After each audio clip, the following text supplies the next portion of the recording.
Have you ever noticed how quickly anger can take over a quiet moment? It often begins very small, a missing object, a broken plan, a morning that simply does not go the way we hoped. And before we even realize what is happening, our voice rises, our body tightens, and something peaceful inside us slips away. One soft Saturday morning, in a modest home on a quiet suburban street, 9-year-old Mason was having exactly that kind of morning. Nothing felt right. He had been searching for his favorite blue model car, the one he carried almost everywhere. And no matter where he looked, it was nowhere to be found. Not under the couch, not in his backpack, not even in the small wooden box where he usually kept his treasures. Frustration began to build inside his chest, like a slowly filling balloon. At first, he tried to stay calm, but the longer he searched, the tighter his jaw became. Finally, in one sudden burst of emotion, Mason shoved his bedroom door open with force. The door slammed hard against the wall. His sneakers came off next, kicked across the floor in 2 sharp movements. "I hate this morning!" he shouted, his face tight with anger. "Nothing ever goes right. Nobody can help me find my stuff." His voice echoed through the hallway. In the living room nearby, his grandfather, Mr. Leonard Brooks, sat quietly in his favorite armchair, reading his morning newspaper. Mr. Brooks was not a loud man. He spoke slowly, he moved carefully, and people who knew him often said he had the rare ability to stay calm even when the world around him was not. When Mason's angry footsteps stomped into the room, Mr. Brooks lowered his newspaper slightly and simply watched. He did not interrupt. He did not scold. He did not rush to fix the problem. He just observed with gentle, patient eyes. Mason continued pacing, still breathing heavily, his small hands clenched into tight fists. After a quiet moment passed, Mr. Brooks folded his newspaper neatly and placed it on the table beside him. Then, in a calm and steady voice, he spoke. "Mason," he said softly, "would you do something for me?" Mason stopped pacing but did not look very interested. "What?" he muttered. Mr. Brooks gave a small, warm smile. "First," he said gently, "please go to your bedroom door and say sorry to it." Mason blinked, his eyebrows pulled together in confusion. "What?" he said again, louder this time. "Grandpa, are you serious?" Mr. Brooks simply nodded. "And after that," he continued calmly, "please say sorry to your shoes as well." For a moment, Mason just stared at him. Then he let out a short, disbelieving laugh. "Sorry to a door," he said. "And my shoes? Grandpa, that doesn't make any sense. They're just things." Mr. Brooks leaned back slightly in his chair, still completely relaxed. "Yes," he said gently, "they are things." He paused. "But a moment ago, you were angry at them, weren't you?" Mason opened his mouth, then closed it again. "Well, I mean, I was just mad," he mumbled. Mr. Brooks nodded slowly. "And when you were mad," he continued, "you pushed the door very hard. You threw your shoes across the room." Mason looked down at the floor. "If it feels normal to release anger onto something," Mr. Brooks said softly, "then it should feel even more natural to offer kindness afterward." The room grew quiet. Mason's breathing began to slow. "But why does it matter?" he asked more quietly now. Mr. Brooks leaned forward slightly, his voice warm and patient.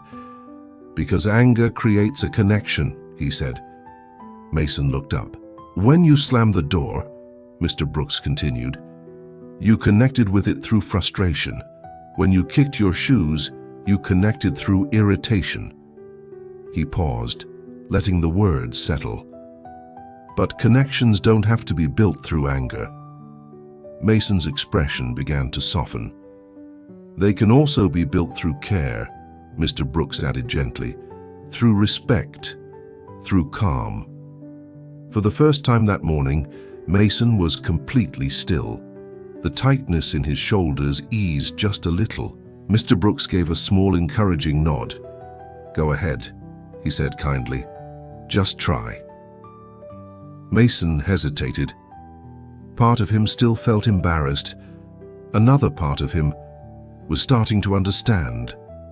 Slowly he turned and walked down the hallway. Mr. Brooks did not follow. He simply waited. A few quiet seconds passed.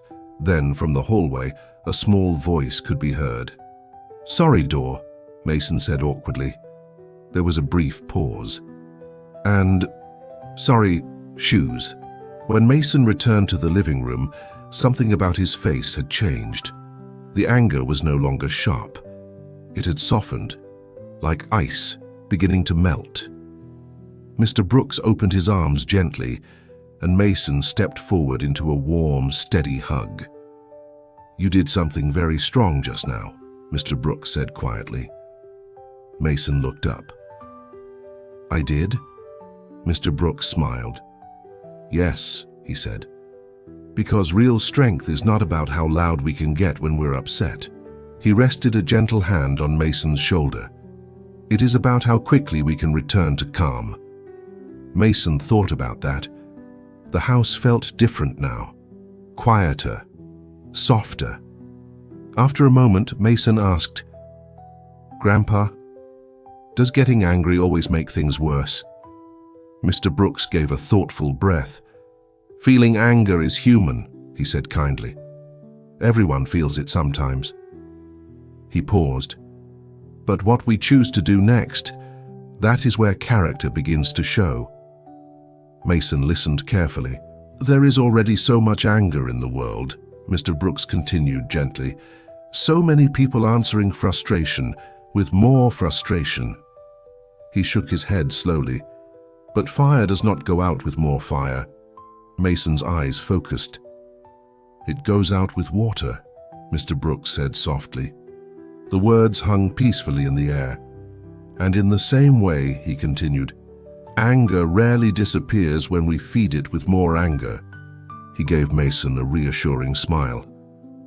"It begins to fade when we answer it with patience, and sometimes even with love." Mason nodded slowly. "I think I understand," he said. Mr. Brooks chuckled softly. "That's a good beginning." They sat together quietly for a moment. Then suddenly Mason's eyes widened.